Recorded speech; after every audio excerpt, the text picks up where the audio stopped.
कभी इधर की उधर और उधर की इधर नहीं करनी है। जहां पर बात हुई वहीं पर समाप्त होनी चाहिए, घर पर भी जाके नहीं करनी चाहिए। माँ तो कहती हैं कि दरबार में कोई बात हो या आप अपने ही घर में बात हो या कहीं पर बात हो, माँ कहती हैं जहां हुई वहीं समाप्त, आप उठे और आपके दिमाग से हट जानी चाहिए। माँ की बहुत दया और माँ की बहुत कृपा है कि माँ ने इस बच्ची को और इसके परिवार को ऐसा ही बनाया है। ये उनकी इनायत है, ये उनकी कृपा है। अभी संजय जी आए थे यहाँ पे, कुछ बोल रहे थे, तो उनको मैंने यही बोला, मैंने कहा संजय जी हम यहाँ से जब उठेंगे ना तो मुझे ये बात याद नहीं रहेगी, इसलिए आप मुझे परसों फोन कर दीजिएगा, क्योंकि आपने तो संदेशा दे दिया, लेकिन जब हम यहाँ से उठेंगे मुझे याद नहीं रहेगा। उनकी ये कृपा है, उनकी इनायत है, बहुत बड़ी कृपा है। क्योंकि नीट एंड क्लीन जब तक आपका माइंड नहीं रहेगा तब तक आप प्रभु श्री चरणों में नहीं जा सकते, समर्पित नहीं हो सकते। अगर कूड़ा कचरा आलतू फालतू की बातें आपके दिमाग को परेशान करती रहेंगी, आपके दिल को भेदती रहेंगी, तो आप कहाँ प्रभु के पास जा सकते हो।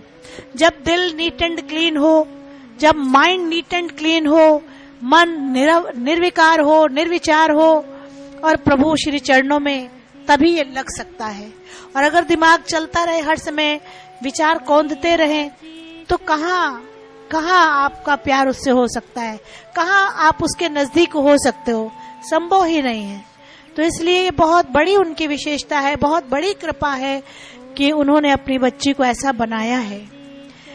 तो माँ कहती है जहां बात हो, जिस जगह भी बात हो, मन मंदिर की बात तो खैर निराली है कि माँ न किसी की निंदा सुनना पसंद करती हैं, न ही किसी की कोई बात सुनना पसंद करती हैं। वो तो बस ये कहती है कि आपकी कोई भी तकलीफ हो आप अर्जी लगा दो।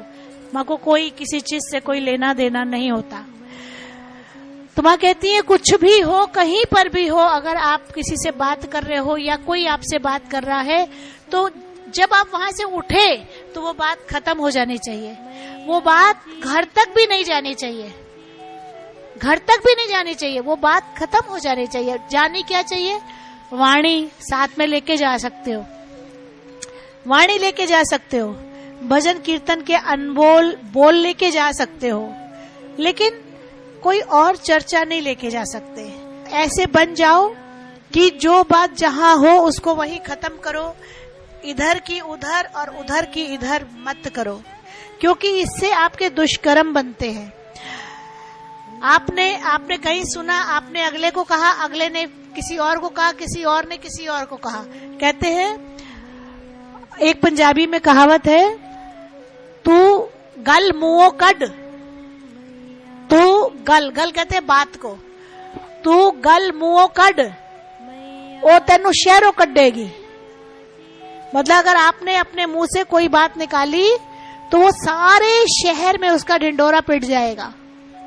सिर्फ आपके मुंह से निकालने भर की बात है। इसीलिए 32 दांत रूपी सिपाही जुबान के ऊपर लगे हैं कि बहुत सोचो तब मुख से कुछ बोलो, बहुत सोचो। इसीलिए कहते हैं मौन सबसे बड़ी तपस्या है, मौन सबसे बड़ी तपस्या है।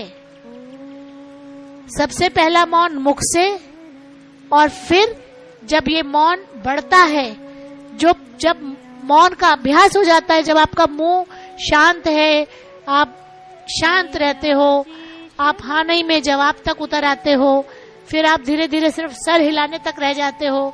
फिर एक दिन ऐसा आता है कि आपका अंतःकरण भी शांत होने लगता है, जब आप निर्मल होते हो, पावन होते हो।